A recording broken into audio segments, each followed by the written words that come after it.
नमस्कार, welcome to my YouTube channel.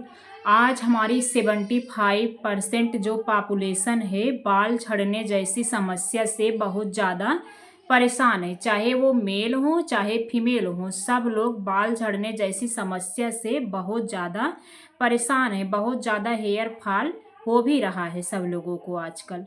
कुछ लोगों तो खान पान से होता है और कुछ लोगों को ऐसा हार्मोन की वजह से उनको बाल झड़ने की समस्या होती है। तो इसके लिए हम तो कई बार कई सारे इंग्रेडिएंट्स हो गए यूज करते हैं बाल झड़ने की समस्या को कम करने के लिए। कई सारे हम शैम्पू यूज करते हैं, कई सारे सीरम यूज करते हैं, फिर भी हमको उसका कोई बेनिफिट्स नहीं मिलता है, क्योंकि उसकी कमी जो छुपी है वो प्रोडक्ट्स में नहीं है।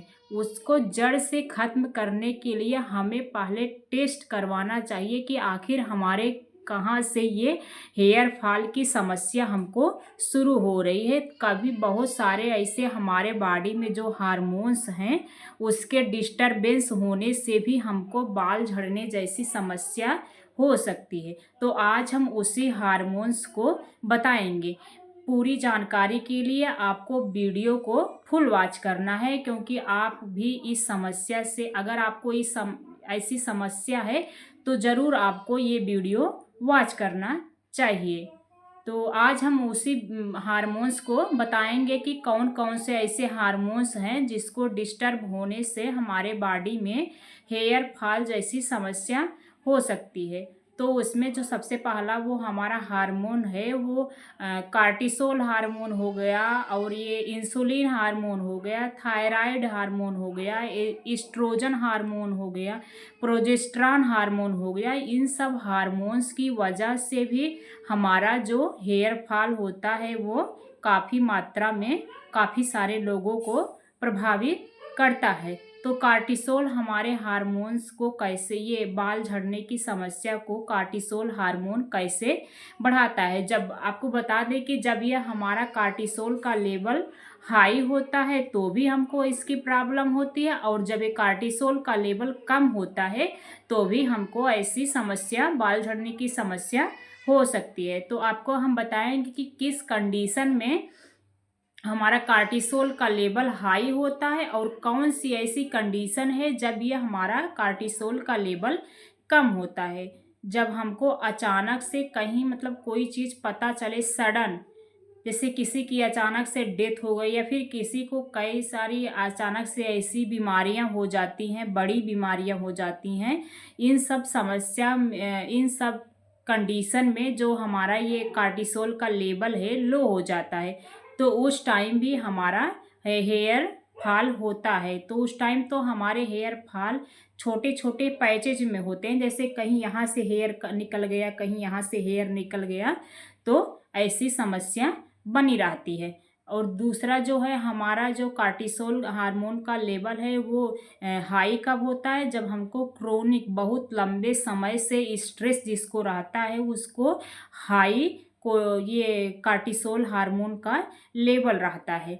तो इसमें तो हमारे ऑल आवर हेयर हाल होते हैं। आपको बता दें कि जब हमारा कार्टिसोल का लेवल हाई होता है तो हमारे प्रोटीन भी लॉस होते हैं। प्रोटीन जो हमारा होती है ये हमारे ओवरऑल बॉडी की सेल्स को रिपेयर होने में, बनने में मदद करता है। इसके साथ साथ हमारे बाल के लिए भी प्रोटीन की आवश्यकता होती है। तो इसका लेवल जब कम हो जाता है तो ऑलरेडी हमको बाल झड़ने जैसी समस्या से ग्रसित हो सकते हैं। दूसरा जो हार्मोन है वो ईस्ट्रोजन हार्मोन है। ईस्ट्रोजन हार्मोन जो है ये मेनली महिलाओं में ज़्यादा पाया जाता है। महिलाओं का हार्मोन है।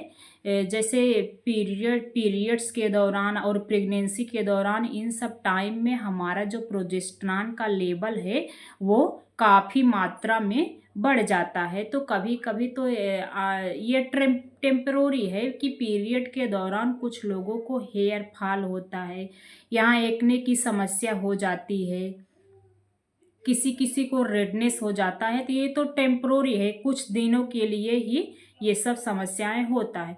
और लंबे समय के लिए कब होता है, जब हमारा प्रेगनेंसी के टाइम पे प्रोजेस्टेरॉन का लेवल जो है एस्ट्रोजन का बहुत ज़्यादा बढ़ जाता है, तो भी हमको ये सब समस्या होती है। उस टाइम तो किसी किसी को गैसेस ज़्यादा बनने लगती है, किसी किसी को कॉन्स्टिपेशन की दिक्कत हो जाती है, ये सब समस्याएं होती हैं। इसके अलावा इंसुलिन हार्मोन्स जो होता है उसके डिस्टरबेंस होने से भी हमारे शरीर में बाल झड़ने जैसी समस्या हो सकती है।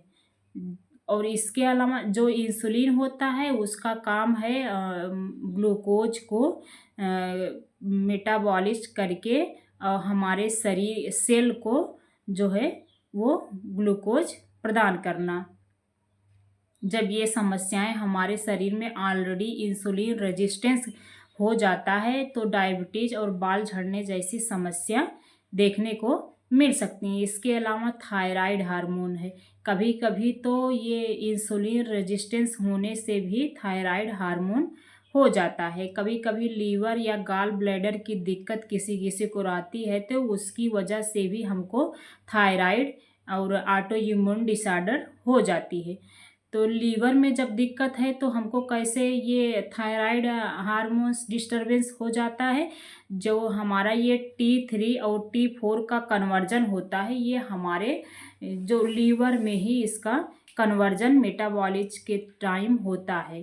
तो जब वो हमारा ये लीवर और गॉल ब्लैडर का फंक्शन डिस्टर्ब हो जाता है तो भी हमको थायराइड होने के बहुत सारे चांसेस होते हैं। थायराइड हार्मोन्स की वजह से तो बहुत सारे पेशेंटों को ये एब्रो का हेयर भी लॉस होने लगता है। तो हमें सबसे पहले यदि हमको ये समस्या हो रही है बाल झड़ने की समस्या, तो ये प्रोडक्ट के ऊपर नहीं जाना चाहिए। सबसे पहले हमको चेकअप करवाना चाहिए कि आखिर क्या वजह है, किस वजह से हमको हेयर फॉल हो रहे हैं। यदि हम बीमारी की पकड़ को जान जाएंगे कि हमको किस वजह से बीमारी है, आखिर क्या ऐसी वजह है जिसकी वजह से हमको हेयर फॉल हो रहा है, यदि हम उसके सिम्टम्स को पहचान जाएंगे, मतलब या तो अपने थ्रू या तो किसी डॉक्टर के थ्रू हमको सलाह ज़रूर लेना चाहिए कि हमारे ऐसी ऐसी समस्या, हमको बाल झड़ने की समस्या